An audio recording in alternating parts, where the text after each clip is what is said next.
वकील बहू। जनक पेशे से एक बहुत अच्छी वकील थी, लेकिन कहते हैं ना, बहू कितनी भी बड़ी तोप क्यों ना हो, सास के सामने तो भीगी बिल्ली ही होती है। अरे जनक, क्या बात है। आज रोटी नहीं मिली अभी तक।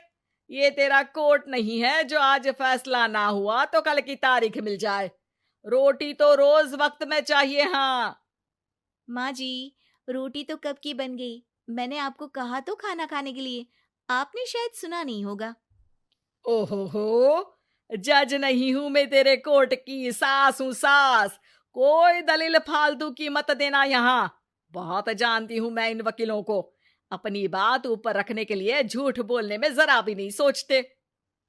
तभी वहां जनक के ससुर आ जाते हैं। अरे भाग्यवान, क्यों बेचारी के काम को कोसती रहती है हमेशा। मैं भी तो था वहां जब ये आई थी तुझे रोटी खाने को बुलाने के लिए। सास को तो अब गुस्सा आ जाता है कि कैसे किसी ने बहू की साइड ले ली। अरे वाह जी वाह। वो तो मैं जानती थी कि कोई ना कोई गवाह तो ये पेश कर ही देगी। पर मैं तो अब सीधा खाना खाकर सोने जाऊंगी। मुझे आदत नहीं है किसी से बहसा बहसी करने की। पता नहीं कैसे ये वकील इतना दिमाग लगाकर खुद तो झूठ बोलते ही हैं, साथ में झूठे गवाह भी ले आते हैं। जनक को सास के ताने सुनने की अब आदत सी पड़ जाती है। एक दिन जनक वकील की ड्रेस पर काला कोट पहनकर कोर्ट के लिए निकल ही रही होती है कि अरे कहाँ चली काला कौवा बनकर। टोक दिया ना। अब कोर्ट तो वकील वाली ड्रेस पहनकर ही जाऊंगी ना। वाह भाई वाह, दामिनी तो मैंने भी देखी है। सन्नी पाजी ने ऐसा ही कोट पहना था और कहा था कि तारीख पर तारीख, तारीख पर तारीख। मतलब कि कोई बात करनी है तो बोलिए, वरना वक्त नहीं है मेरे पास खराब करने के लिए। अरे पता नहीं तुझ में क्या देखा मेरे बेटे ने। सारा दिन वकीलों वाली बहस करती है, भोली भाली सास के साथ। अच्छा सुन, जो इतनी बहस मेरे आगे करती है ना, जरा अपने बॉस से कर ले, जो 1 साल भी ना हुए तेरी शादी को और काले कपड़े पहना दिए। अंदर जा और लाल कोट पहन कर आ। पता तो चले कि नई नवेली शादी हुई है। अरे माँ जी, कोर्ट में मेरा बॉस क्या करेगा? ये तो पूरे देश की ड्रेस है वकीलों के लिए। लेकिन सास तो ठहरी सास। अच्छा, तो कोई जरूरत नहीं है 2-4 साल कोर्ट जाने की। शादी थोड़ी पुरानी हो जाए तब इजाजत दे दूंगी मैं तुझे काले कपड़े पहनने की। अब क्या था, मन मारकर जनक को लाल रंग का कोट पहनकर कोर्ट जाना पड़ता है। उसके जाने के बाद आहा, बढ़िया, ये पूरे देश की ड्रेस की बात करने वाली। अरे पहना दिया ना लाल कोट। अब सास आए दिन या तो जनक को उसके काम का ताना देती, या फिर उसका काम छुड़वा देने की धमकी। तंग आकर एक दिन जनक पति से कहती है, मैं सोच रही हूँ कि कोर्ट जाना बंद ही कर दूं। अरे क्यों यार, इतना अच्छा करियर है, क्यों छोड़ने की सोच रही हो? अरे लाल रंग का कोट पहनकर जाना पड़ता है। हर बात पर सास ताना देती है कि वकील तेज होते हैं, सवाल जवाब करते हैं, झूठी दलीलें देते हैं। अरे तो ठीक है ना, वो जो कहती है अपनी समझ से कहती है, लेकिन तुमको तो पता है ना कि सच्चाई क्या है। जनक को पति की बात से हौसला मिलता है कि तभी घर पर कुछ लोग आ जाते हैं। अरे आइए पंच साहब, कैसे आना हुआ? अरे भाई साहब, सुना है कि आपकी बहू वकील है। तभी वहां सास आ जाती है। हाँ है तो, लेकिन क्या हुआ? फिर कहीं बहस कराई क्या? अरे हम तो खुद दुखी है उसके व्यवहार से। अरे भाभी जी, आपको तो पूरा मोहल्ला जानता है कि आप कितना बोलती है।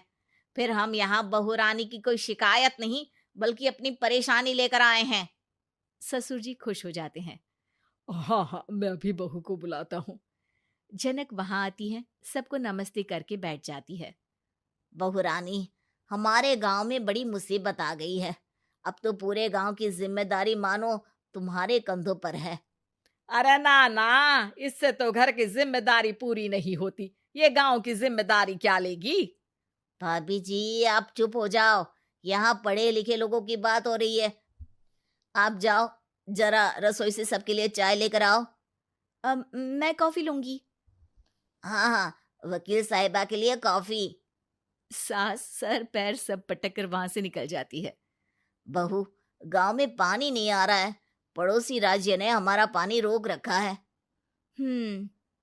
इसका मामला तो बड़े कोर्ट में चलेगा पंच जी, लेकिन ऐसा क्यों? वो राज्य हम लोगों से पानी के पैसे मांग रहा है। अब आधे गांव में पानी की सप्लाई खत्म हो गई है बहुरानी। अच्छा पंच साहब, बात गांव की है तो मैं जरूर केस लड़ूंगी। यहाँ एक बार फिर सास की एंट्री हो जाती है। अरे वाह जी वाह, ये काम करवा लो, आप हमारी बहू से बहुत अच्छा करती है। मैं हूं सीधी सादी सास। इस लड़की ने कैसे लड़ लड़ कर मुझे साइड कर रखा है, ये तो अब आपको पता चल ही जाएगा। अरे भाभी जी, आपकी आवाज तो पूरे गांव को सुनाई पड़ती है जब आप बहू रानी को सुंदर वचन सुना रही होती हैं। अरे वकील बहू मिली है, फक्र करो फक्र। हाँ जी हाँ, सारी फकर तो हम लोग ही करें।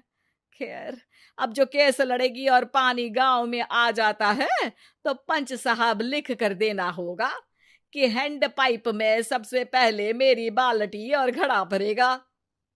अरे फिर तो हम बहू रानी के नाम पर घर पर ही सप्लाई दे देंगे, लेकिन ये इतना आसान नहीं है। बहू, गांव के पास अभी वकील करने की भी पैसे नहीं है तो।